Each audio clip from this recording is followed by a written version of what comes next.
Rendez-vous, une émission de Claude Maupomé qui reçoit aujourd'hui l'organiste Pierre Vidal, professeur au Conservatoire de Strasbourg.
L'évocation, comment l'entendez-vous, Pierre Vidal?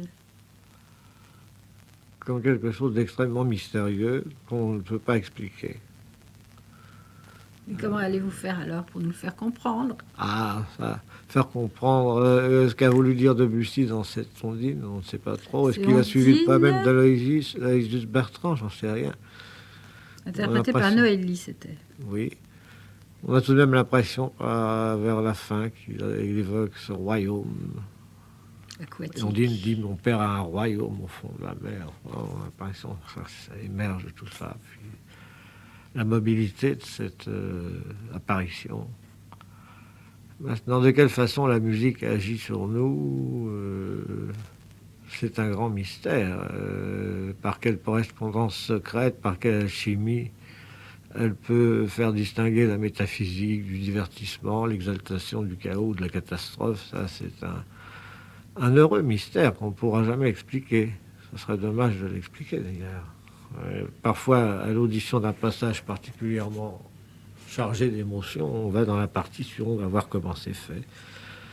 On découvre un procédé d'écriture quelquefois très simple.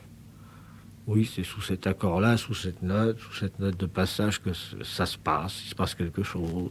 Mais on n'est guère plus avancé. Ce n'est que quelques privilégiés qui peuvent. Oui, et puis heureusement qu'on peut le saisir sans analyser, parce que la musique n'aurait pas de pouvoir.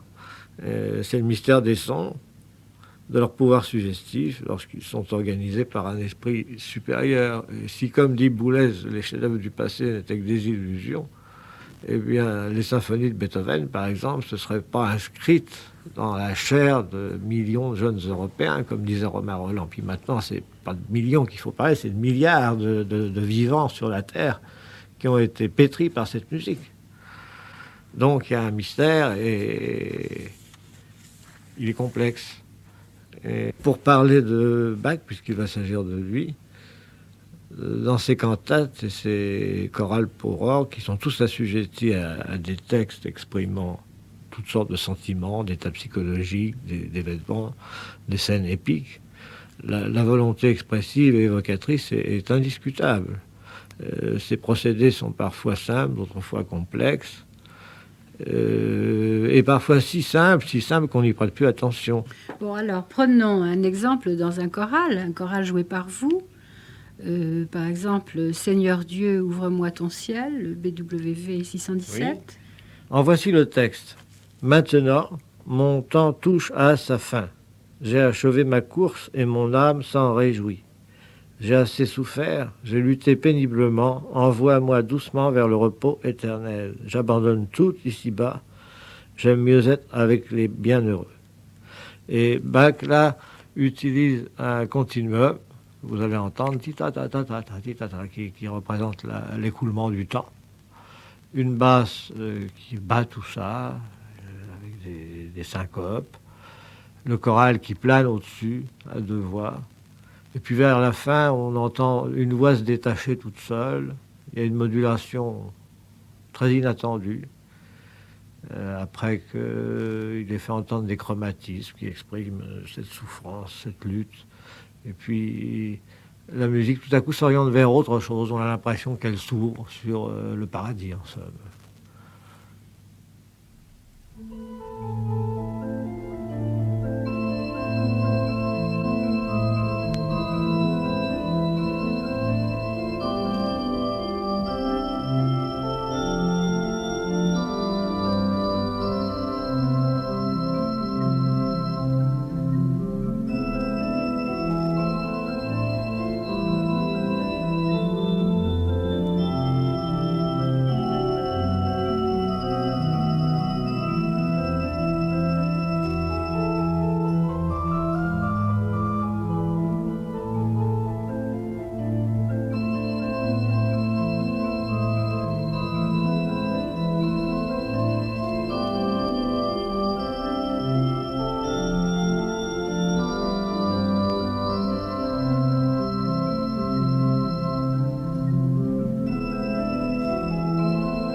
Seigneur Dieu, ouvre-moi ton ciel, BWV 617 de Jean-Sébastien Bach, joué par Pierre Vidal, qui continue à nous expliquer son propos. Ainsi, l'organiste Louis Thierry me confiait récemment cette remarque qu'il a faite. Il étudie des maîtres espagnols du XVIIe siècle. C'est une musique faite avec pratiquement rien. Une économie de moyens qui confine à presque rien. Et de prime abord, on a l'impression qu'il ne s'y passe absolument rien. Et puis en revenant dessus, en cherchant, en rejouant, on s'aperçoit que finalement, ces enchaînements si simples évoquent énormément de choses. Oui, il faudrait quand même que je redise que on vous connaît en tant qu'instrumentiste, organiste vous-même, que vous êtes professeur au Conservatoire de Strasbourg et que vous êtes penché sur Bach beaucoup. Oui. Vous êtes une sorte d'apôtre de Bach, à mon avis. Bon, c'est un grand mot. Et vous avez écrit 2 livres parus aux éditions Style. Le premier était Bach et la machine-orgue. Et puis il y en a eu un second auquel on va revenir parce que je crois que vous allez illustrer ça. Les psaumes, passion, image et structure dans l'œuvre d'orgue de Jean-Sébastien Bach. Et quand vous disiez, puisqu'il va s'agir de Bach, il va s'agir de Bach dans ce sujet qui est l'évocation, pour 2 œuvres. Pour le reste, il va s'agir de Stravinsky, Smetana, Berlioz et Ravel. Oui. Voilà. Pardonnez-moi de vous couper la parole, mais je devais le faire. Alors, donc, dans cette musique pour orgue des Espagnols, il n'y a apparemment rien. Oui. Et alors, l'ennui avec Bach, la difficulté, j'allais dire presque l'équivoque, c'est que, contrairement à ses maîtres anciens, qu'il s'agisse d'une œuvre très simple comme une invention à 2 voix ou une œuvre très complexe, sa musique impose d'emblée à l'esprit des éléments qui, par leur combinaison, forment des structures qui s'enchaînent comme mues par une nécessité absolue. Et ces structures en perpétuel devenir ont une telle force qu'elles peuvent se suffire à elles-mêmes, paraître satisfaisantes pour l'esprit. Et on est tenté de s'en arrêter là. Et encore faut-il avoir pu suivre, sans en perdre d'une note, l'action de chacune de ces structures sur ses voisines, selon ce qui précède, ce qui va suivre. Boris de Schleuser avait très bien expliqué ça dans son merveilleux livre Introduction à Jean-Sébastien Bach, qui date des années 40, qui est réédité actuellement d'ailleurs.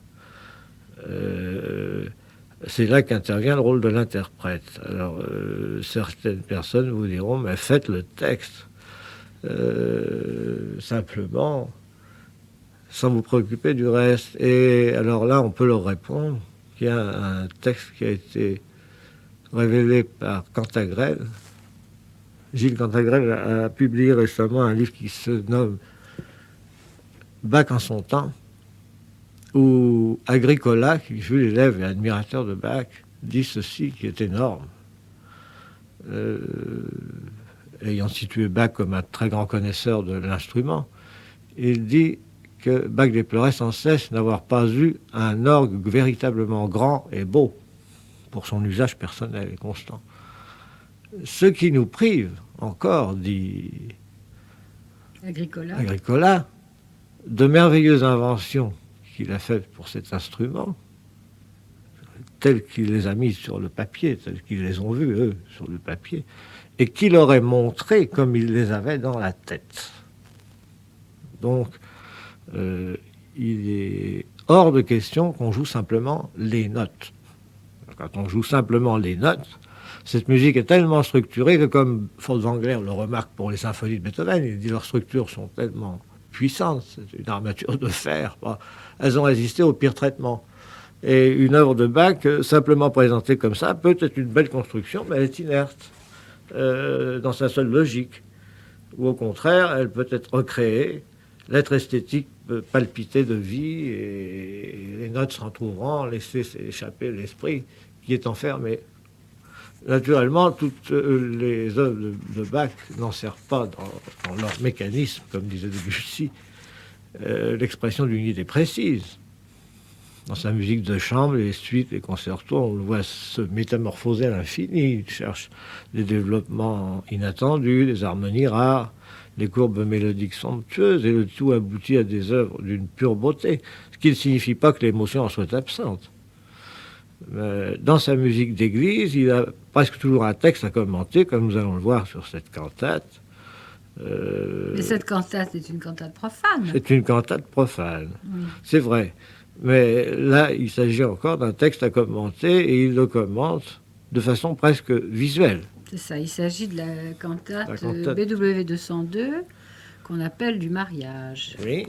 Et alors, la première partie, C'est ce qu'on entendra, ça oui, c'est la l'aria première du partie se début. coupe en deux. Il y a le début qui porte les paroles « Écartez-vous, fuyez, ombre troublée, froidure et vent, apaisez-vous ». Alors, pour cette période-là, Bach appelle le retour du printemps. Les cordes, dans une succession d'arpèges montants, évoquent la fuite des nuages poussés par un souffle bénéfique. Et sur ce mouvement continu vient un dialogue de mélodies enchevêtrées entre le soprane et le hautbois. Et les lignes sont pures. C'est de façon subtile que Bach répartit, en les alternant, des chromatismes entre la voix et l'instrument. Ces chromatismes traversent les harmonies simples et provoquent des sortes de commotions harmoniques qui sont d'un charme indicible, d'une poésie formidable. Puis vient un air jubilatoire après, sous la suite des paroles, qui dit « Flore viendra, Florence » en allemand. Je pense que ça veut dire flore, c'est sans doute la floraison apportera volupté du cœur et bonheur joyeux et beaucoup de fleurs. Enfin, c'est très, très simple comme idée poétique, finalement. On va l'écouter. Agnès Guibel, Concerto Amsterdam, dirigé par Jaap Schröder.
Nous écoutions de Jean-Sébastien Bach le premier aria de la cantate BWV 202 du mariage, dite du mariage, dans l'interprétation d'Agnès Guibel, le concerto Amsterdam, sous la direction de Jaap Schröder, et le oboïste était Ad Mater, ce qui était bien beau.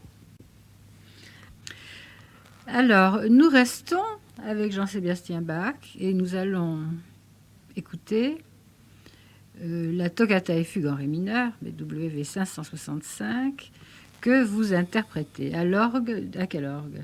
Dites-le vous. De Saint-Maximin de Thionville. Bon. Et c'est là où nous allons avoir la démonstration de vos théories que vous avez vaguement effleurées tout à l'heure.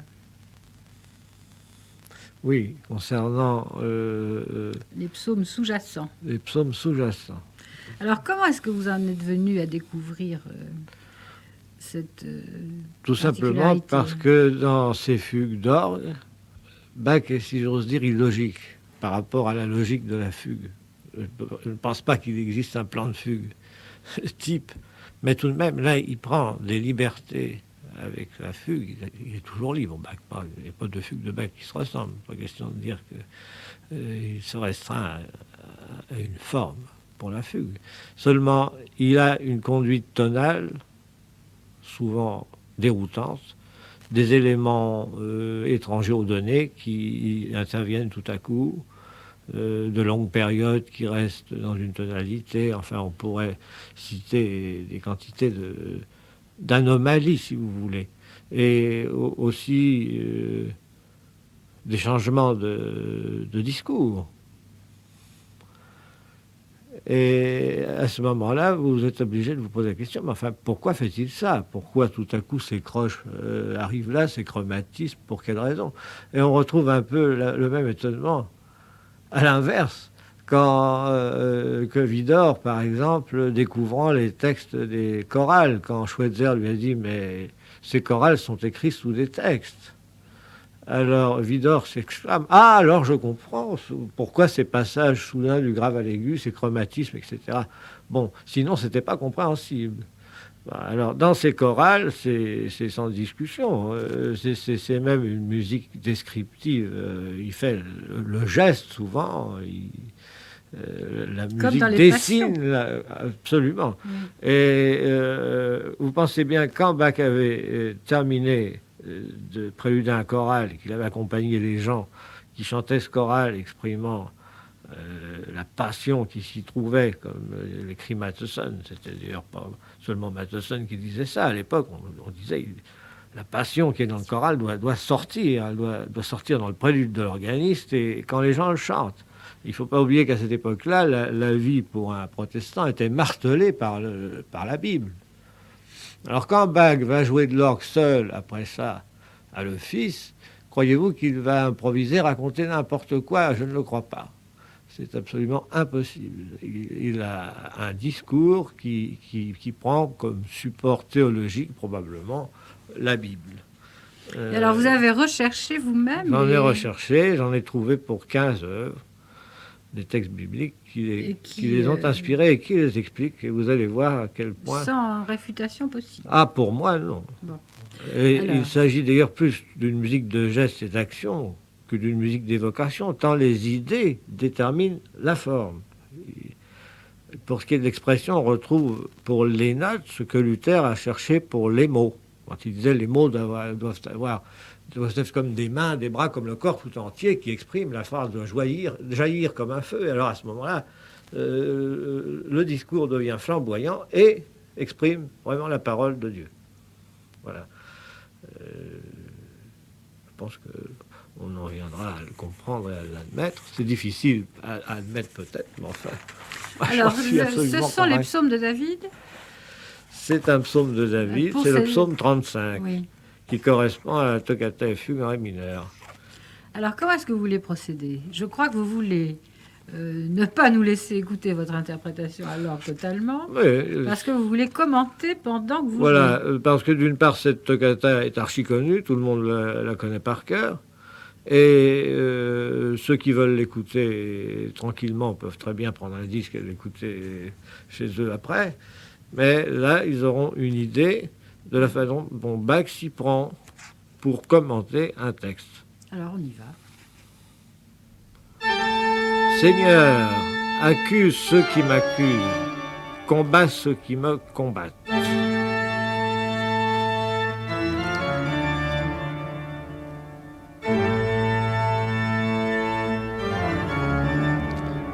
Lève-toi, prends ton bouclier et tes armes. Cette harmonie terrible là, qui monte. C'est une musique sauvage, finalement. Mets-toi en route.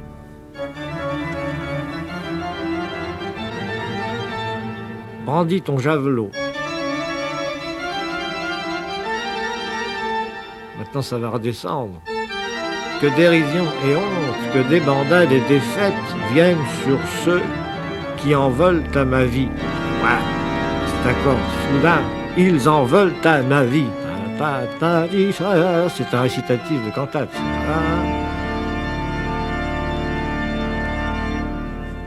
Qu'ils soient comme la balle dont se joue le vent. Elle rebondit au vent. Et que l'ange du Seigneur les pourchasse. Que leur route soit sombre et glissante.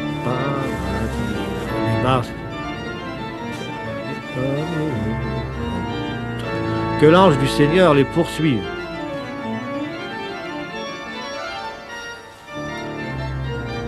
Même idée reprise. Car sans raison, ils ont dressé un piège à ma vie. Ils ont tendu leurs filets.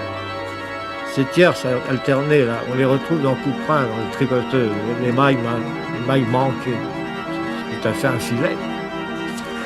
Alors là, ça va arriver à ceci. Qu'ils soient attaqués à l'improviste et pris dans les filets qu'ils ont tendus pour moi, quoi. Et qu'ils y dégringolent. Pour qu'ils y périssent eux-mêmes.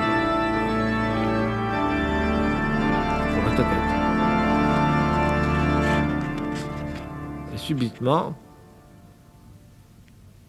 la flûte commence, que mon âme soit dans la joie du Seigneur et se réjouisse de son secours. Que tous les membres de mon corps proclament Seigneur qui pourrait égaler. Je crois d'ailleurs qu'en réalité c'est que tous mes os disent. Alors, il y a une période assez calme là où il installe sa joie. Et alors par la suite, il va évoquer un oppresseur trop fort qui broie un malheureux. Ces chromatismes-là.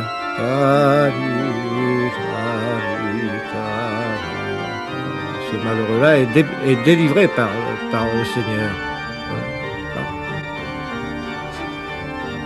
Sans cette délivrance qui arrive par étapes. Et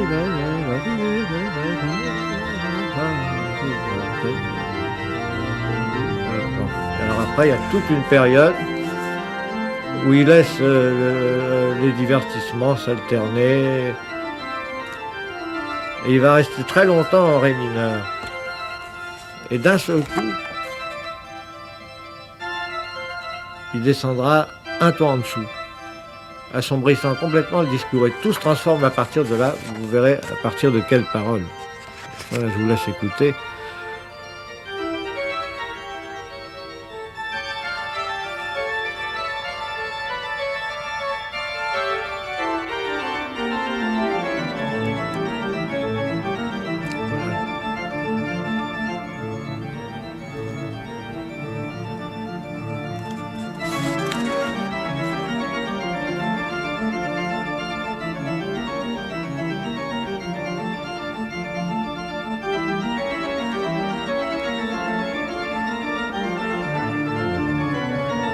Et voici que se présentent des témoins impies. Ils se dressent, ils m'accusent de fautes que je n'ai pas commises. Avec les mêmes éléments plus intrigue, Bach commence déjà ici à installer le tourment. La musique est de plus en plus tourmentée. On retrouve ça dans la fugue en la mineur d'ailleurs ici. Ils me rendent le mal pour le bien afin d'affliger mon cœur.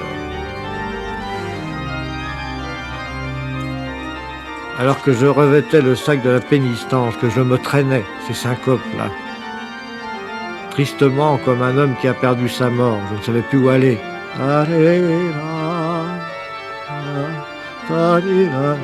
Alors qu'eux se réjouissent de ma perte. Et s'attroupent contre moi. C'est un harcèlement dans l'aigu. Alors le thème est repris après à la basse. Ils me déchirent et n'en finissent pas. Ils s'unissent aux hypocrites et aux railleurs, aux rapaces. Oh, si, ils me menacent de leurs dents serrées. Une autre répétée, jusque-à quand attendras-tu? Sauve donc ma vie de leur mêlée hostile et de ma solitude de ces jeunes lions. Je te rendrai grâce. Je te célébrerai. Ne permets pas à mes adversaires iniques de se réjouir de ma perte, car ils n'aspirent qu'à faire le mal, et ils ouvrent bien grand leur gueule contre moi.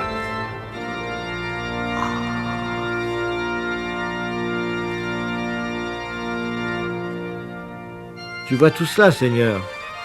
Ne reste pas sourd à mes cris. Ne t'éloigne pas de moi.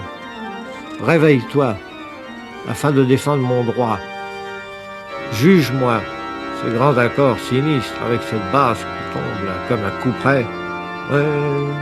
Ah, juge-moi selon ta justice. Tita, tita, ne permets pas qu'ils disent « Nous l'avons dévoré ». Dans le texte, il y a « Ha ha ha ». Ha ha ha, ha ha, nous l'avons dévoré. Que des fêtes et hontes viennent sur tous ceux qui se réjouissent de mon malheur. Et le trait est brisé là, ça c'est l'élite. Et que se réjouissent ceux qui sont heureux que justice me soit rendue. Béni soit le Seigneur.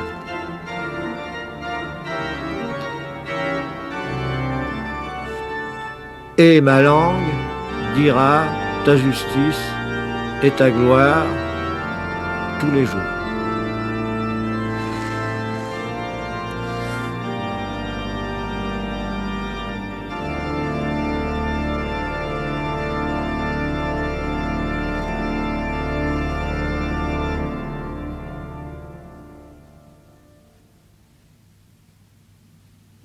Voilà, nous écoutions la Toccata et fugue en ré mineur, BWV 565 de Jean-Sébastien Bach, jouée à l'orgue par Pierre Vidal et commentée au micro en même temps par Pierre Vidal sur le psaume 35 de David.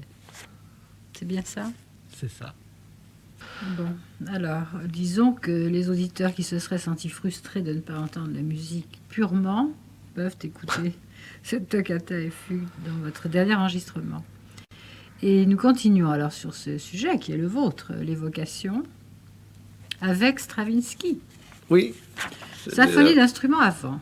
Oui, symphonie d'instruments avant. Alors, là, en écoutant la fin de la cantate, tout à l'heure, je pensais toujours à... J'ai toujours eu cette impression, en l'écoutant, que Bach fait là un lointain clin d'œil à ce que sera ce qu'on a appelé le symbolisme ou l'impressionnisme de Claude Debussy. Et... Vous y pensez à cause de la symphonie d'instruments avant aussi? Non, à cause de Debussy. Oui, d'accord. Alors, les symphonies d'instruments avant, là, ça vient d'un tout autre... Qu'est-ce que ça évoque? Eh bien, je pense que ça évoque le son. Vous savez que Debussy avait une fille qui s'appelait Chouchou. Il y a une histoire célèbre que raconte Cortot. Ceux qui la connaissent me pardonneront de la répéter. Cet enfant, Chouchou, devait être un être tout à fait extraordinaire. François Le Sur a publié un recueil de correspondances de Debussy. Et à la fin de ce recueil, on trouve une lettre que Chouchou a écrite à la mort de son père. C'est un enfant qui devait avoir 12 ans à l'époque. Et on a vraiment l'impression, par la profondeur des pensées, la façon dont elle analyse son attitude, l'attitude de sa mère, enfin, on croit lire la lettre d'une personne de 50 ans. C'est hallucinant. Et Debussy étant décédé, Madame Debussy avait demandé à Cortot d'aller lui jouer des préludes. Il y va, il joue les préludes. Après ça, Madame Debussy était en larmes. Cortot ne savait quelle attitude prendre. Il se retourne vers Chouchou et lui dit alors, est-ce ainsi que votre papa jouait ses préludes? Oh non! Papa écoutait bien davantage. C'est terrible. Cortot dit que c'est une des leçons qu'il a reçues dans sa vie. Et se souvenant de Debussy au piano, Stravinsky, qui n'avait pas la louange facile, dit « Dieu qu'il jouait bien cet homme ». Et pour moi, il serait surprenant qu'il n'ait pas remarqué chez Debussy précisément cette extrême attention concentrée sur le son, le silence qui le précède, la façon dont il naît, la façon dont il se développe et meurt, le silence qui suit. Et je crois que c'est par le souvenir de cette perception, de cette écoute, que Stravinsky a choisi d'honorer la mémoire de Debussy. Il organise des sonorités qui sont royales, qui semblent être d'un métal pur, avec des subtilités de nuances, des silences habités. C'est en somme le son dans sa noble nudité. Nous écoutons la version jouée par l'Orchestre Philharmonique de New York, dirigé par Pierre Boulez.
Igor Stravinsky, symphonie d'instruments à vent, orchestre philharmonique de New York, dirigé par Pierre Boulez.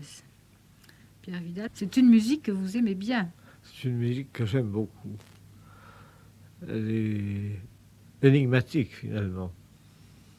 Et Pourquoi énigmatique? Ou bien d'une forme très curieuse, ses répétitions, ses mouvements qui semblent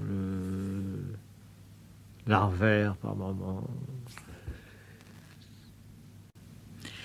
Smetana, maintenant. Alors, vous auriez souhaité écouter Ma patrie en entier. Oh ben oui, mais on ne peut C'est pas. exclu. C'est exclu. Ce sera La Moldau. Et dans l'interprétation que vous avez réclamée, qui est celle de l'Orchestre Philharmonique de Vienne sous la direction de Wilhelm Furtwängler. Oui, Un de vos amis. Furtwängler qui, comme toujours, lorsqu'il réussit quelque chose, vous emporte dans un flot irrésistible. On ne résiste pas à cet homme-là. Il vous emporte dans un flot où il vous plonge dans les abysses d'une pensée. C'est prodigieux. La Moldau, c'est une musique populaire. Tout le monde a connu ça. Je ne sais pas si on la passe souvent, cette musique. C'est-à-dire qu'on l'a tellement passée qu'on Oui, la on ne la passe passe moins. plus. Mais enfin, je trouve ça tellement beau. Par ses arpèges mobiles, elle évoque l'écoulement du fleuve. Et puis tout à coup, c'est cette mélodie qui jaillit là comme un cri du cœur. C'est une générosité extraordinaire. Et dans cet extrait, je crois que on perçoit déjà tout ce que Smetana a voulu évoquer, lui qui fut un fervent nationaliste et qui connut l'exil d'ailleurs. À cause de ça, 5 ans, il est exilé. Il a voulu évoquer toutes les innombrables légendes que la sombre histoire de ce pays a laissé derrière elle, cette Bohème, cette Moravie qui ont été broyées par les uns, par les autres. C'était terrible, c'est un véritable massacre perpétuel, ces gens-là. La conscience tchèque n'a pu émerger que peu à peu, au long des siècles. C'est tragique de voir ça, d'ailleurs. Et il y a eu, je crois, 2 réformes linguistiques, une qui est venue de Jean Hus, qui a venu le bûcher, puis l'autre de Dobrovsky, enfin des intellectuels qui s'étaient, à l'aube du 19e siècle, attelés à restaurer la linguistique tchèque. Mais je pense que ce pays n'a connu son véritable nom qu'en 1908, je crois. Puis après, ça a très mal fini aussi, puis maintenant, c'est où on s'en est. Et alors pour vous, quelle est l'évocation ici? Non seul d'un pays et d'un paysage aussi? Les paysages certainement, les forêts de Bohème avec ces châteaux, et puis l'évocation des chevaliers errants qui étaient, je pense que toute la Tchécoslovaquie est hantée par toutes ces légendes-là. Et c'est certainement ce que Smetana a voulu exprimer. Je ne sais pas si on possède des précisions sur cette question, j'en sais rien. En tout cas, dans son langage, là, on retrouve les 2 aspects. L'aspect exubérant, d'une part, et l'aspect monstrueusement englouti de la pensée slave. Furtwängler, naturellement, entre là-dedans, comme un seigneur.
Smetana. Nous écoutions La Moldau, orchestre philharmonique de Vienne sous la direction de Wilhelm Furtwängler. Écoutez, tout à l'heure, nous disions qu'on entendait tout dans les symphonies d'instruments avant que Boulez dirigeait. Et là, c'est vraiment extraordinaire d'entendre certains passages qu'on n'entend jamais vraiment. Comme ça, en tout cas. Parce que Furtwängler va au bout, tout simplement. Alors maintenant, nous allons nous orienter vers Berlioz. C'est Nuit d'été. Et curieusement, la Villanelle reprend la même idée que la cantate 202. C'est quand viendra la saison nouvelle, quand ont disparu les froids, nous irons. Le thème, vous voulez dire, le thème littéraire, oui, si on peut le dire. thème littéraire, Oui. pour cueillir le muguet au bois. On retrouve les fleurs, on trouve la disparition des froids quand viendra la saison nouvelle. Et je pense à Kirnberger, ce pauvre Kirnberger qui a été un élève de Bach pendant 2 ans, qui est celui, paraît-il, qui a copié le plus de musique de son maître. On lui doit énormément de manuscrits. Et Kirnberger, en 1793, 83, je ne me souviens plus, c'est aussi dans le livre de Cantagrèze, ça, écrit à une amie qu'il y a un musicien qui ne peut pas comprendre, qui ne peut pas lui entrer dans la tête, c'est Bach. Devant cette œuvre, dit-il, je suis comme un singe qui devrait déplacer une pièce sur un échiquier. Il continue disant que plus il avance, pourtant plus il est convaincu que cette œuvre resplendira au sommet pour l'éternité, mais qu'il est sûr qu'on peut faire aussi de la musique avec moins d'art. Alors je peux dire que là, oui, malgré tout, les Nuits d'été de Berlioz requièrent moins d'art que la cantate de Bach.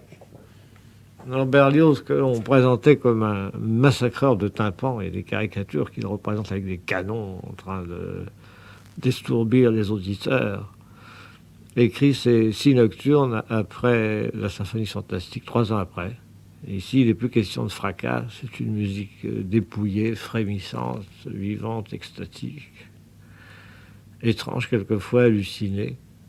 Les cours mélodiques sont toujours épurés et l'orchestre est souvent murmurando, et cependant, on y trouve des enchaînements rares, toujours simples.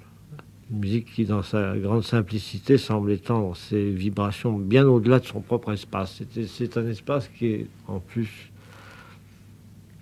je crois, rendu par l'interprétation miraculeuse des deux Régine Crespin. Lancermette et Régine Crespin, oui. c'est fantastique. Et si j'ai bonne mémoire, il a mis finalement assez longtemps à écrire. Enfin, je crois que l'esquisse au piano est de 1840 Oui, et vous savez que l'orchestration à c'est curieux, 56. il ne connaissait pas le piano. Hein.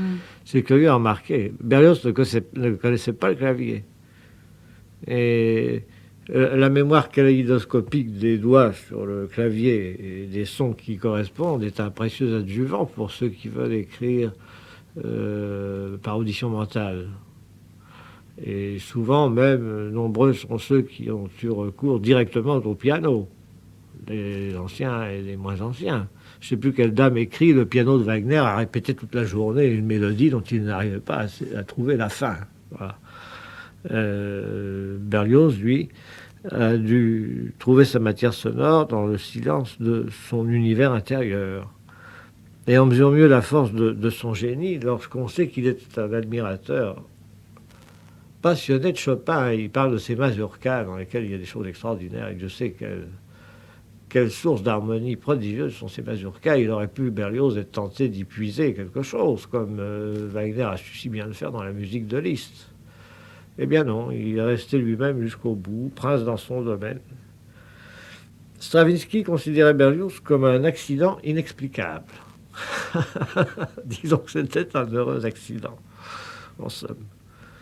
Alors, l'interprétation par Madame Crespin et Ansermet est trop célèbre et je crois définitivement splendide pour qu'on en dise plus à son sujet. Voilà. Alors, successivement, Villanelle, le spectre de la rose. Vous avez des préférences, absences sur les lagunes, au cimetière et l'île inconnue? Mais pas de préférence. Je trouve que c'est splendide d'un bout à l'autre et ça fait un tout. C'est pour ça qu'il m'aurait été On très vous pénible. aura entendu feuilleter vos partitions, Oui, Pierre Vidal. ça m'aurait été très vraiment. pénible d'en couper, parce que tout est tellement beau que... Non, Non, alors, non. Pas de... très bien. Régine Crespin. Thank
Nous écoutions Les Nuits d'été de Berlioz, Régine Crespin, orchestre de la Suisse romande, dirigé par Ernest Ansermet.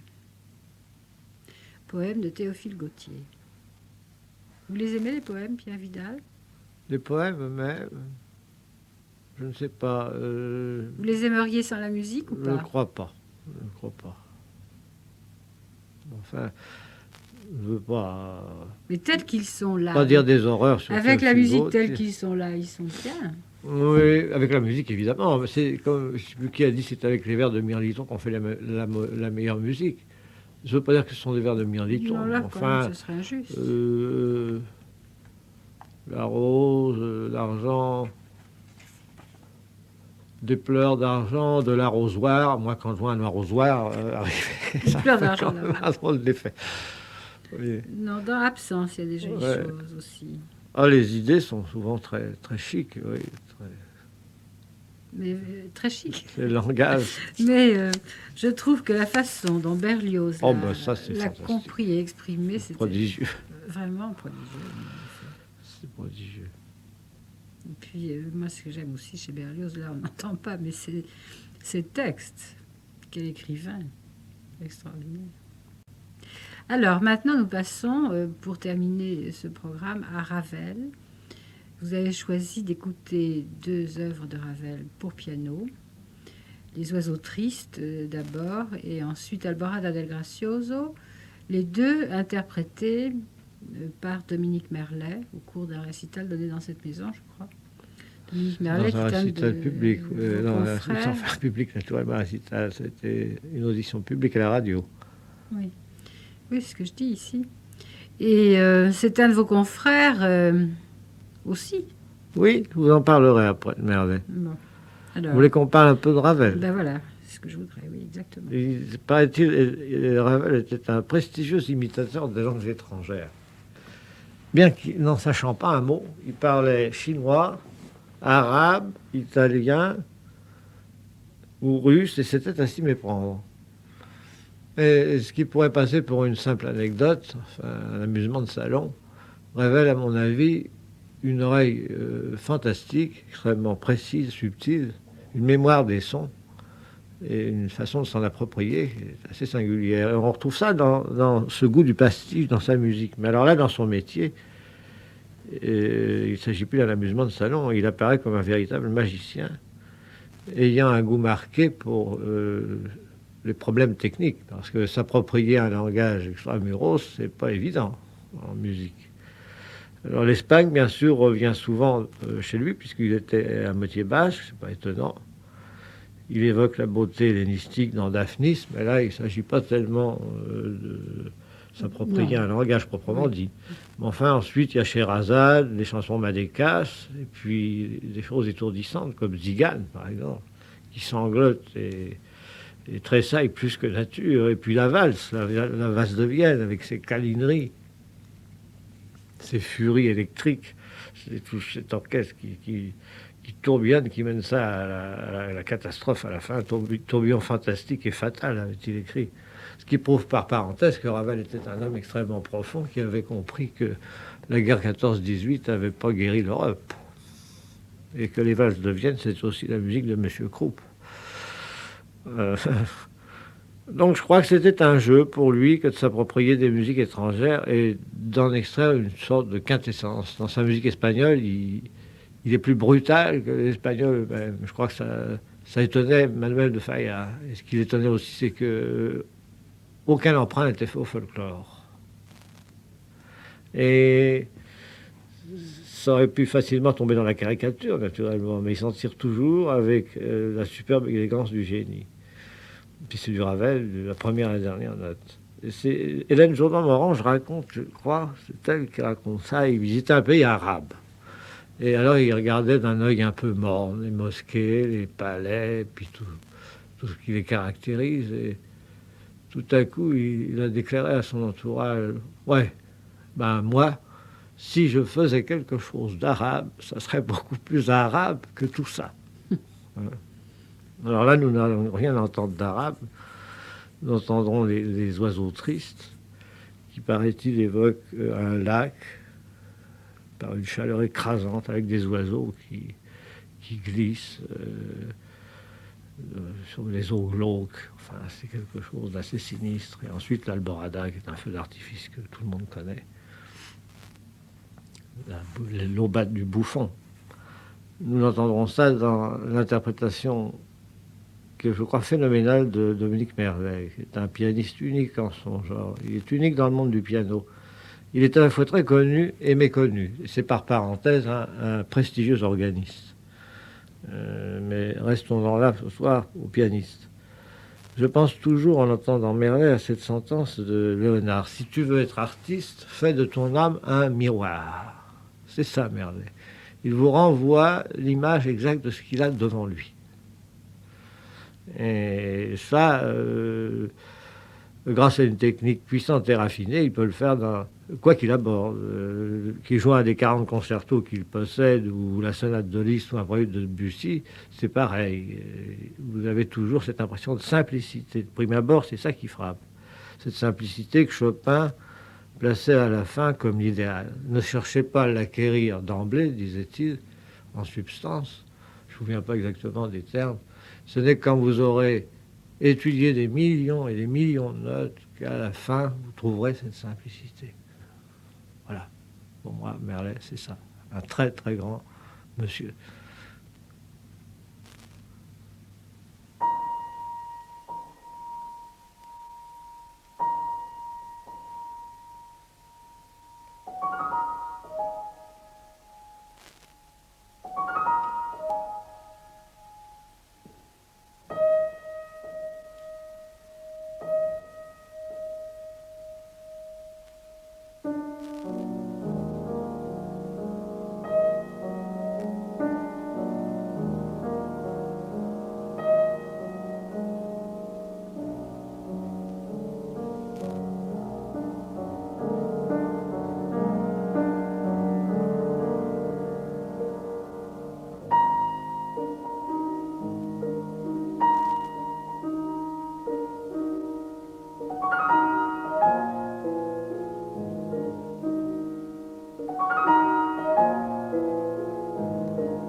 avec Oiseau triste et Alborada del Gracioso de Maurice Ravel, interprété par Dominique Merlet, s'achève l'émission de Claude Maupomé. Comment l'entendez-vous avec aujourd'hui l'organiste Pierre Vidal.